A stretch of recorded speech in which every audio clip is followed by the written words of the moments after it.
Hey, Steve from MuscleCar Garage. We're putting a 351 Windsor in a 1967 Mustang convertible. One piston top dead center. Then we're gonna go ahead and we're gonna drop the distributor down in this one.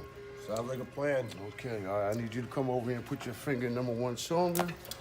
And when you get off, when you hear it go, put your finger back. I'm gonna rotate it. And you're gonna put this pencil down and you're gonna let me know when it gets to the top. Because what I'm gonna do is rock it back down and rock it back up. So when it goes like, you're gonna feel the pencil. Right, okay? feel it, yeah. All right, so let's put your finger on it first. So make sure it pops. Yeah. I feel the air coming up. All right, that should be top. All right, put the pencil in it. Don't drop it in there. Nah. I got it. All right, let me down. You gotta see which way it's going, up or down. Okay, well, hold on. Go ahead. Are you in far enough? Yeah.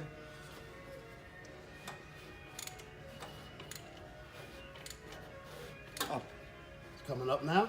Yeah, it's coming up. Now, yeah, release it because now it's stuck. Okay. Yeah, we're going up.